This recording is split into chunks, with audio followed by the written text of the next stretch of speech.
Today on PowerNation Daily, Engine Power heads to Factory 5 Racing headquarters to build an awesome hot rod truck. A Lexus that loses a parachute and also loses control at 278 miles per hour. A Corvette loses its exhaust while sitting at Cars and Coffee. It's pretty embarrassing stuff. GMC is the first to offer a carbon fiber pickup bed, and an entire dealership gets repoed.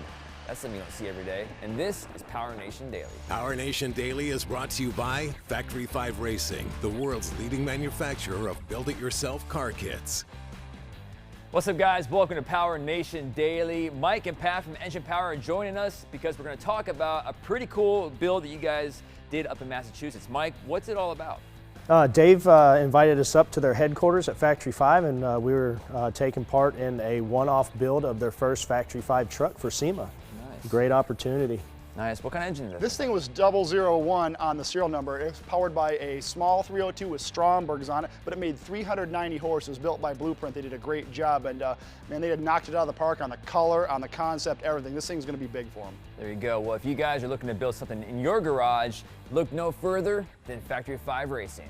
Going 200 miles per hour is flat getting it done, and E-Canoe Racing has destroyed quite a few cars trying to get there. These guys are impressive. I like them a lot. They now have the world's fastest door slammer. This is impressive. Their Lexus Pro Boost RCF is the vehicle that got them to a 5.379 at 278 miles per hour. That is fast. At the end of the record-breaking run, however, things got a little sketchy. One of the parachutes didn't come out. And just like their style, because this is how these guys do, they decided to make it interesting. I don't know who this driver is, but he's the same guy that did this over the wall, and because of that, you, sir, are my hero. Sometimes showing off is cool, and sometimes it's just not cool at all. And this guy in the C7 is a perfect example of it not being cool. Ivan Balderas posted a video on Facebook from a Cars and Coffee meet that features a modded out C7.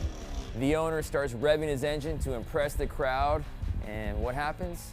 His exhaust falls out of the car onto the ground. I'm sure the Ford guys had a good time with that. As far as the guy in the car, I hope he ducked down low and got out of there. GMC is taking its most popular pickup truck to the next level. I didn't even know they made pickup trucks. Just kidding. They redesigned the 2019 Sierra Denali. The automaker is the first to offer a truck with a carbon fibered floor and a sided bed with Carbon Pro, which was developed to increase durability, efficiency, functionality, while offering best-in-class dent, scratch, and corrosion resistance. And also it offers more of a price tag when you want to buy that truck. GMC claims this makes it the most durable pickup truck on the market. What do you think about it? We've seen our share of videos that are weird, wacky, wild, and crazy. This one's a little bit different. I've heard of cars getting repossessed. We've even seen videos of cars getting repossessed, and they don't really end up all that well. Some are funny, some are not. This situation's a little bit different, though. It's actually a dealership who had about 20 of their cars repossessed by Repo Joe. I don't know if the guy's name is Joe, but he had 20 cars taken off the lot, and I don't know the reason why. They didn't pay the bill. There are some situations going on with business, but whatever the case is, that would be a rough morning. Thanks for watching PowerNation Daily, everybody. I'm Gannon Pritchard. Let us know what you want to see, and stop by PowerNationTV.com. Have a good rest of your day, and we'll see you guys real soon.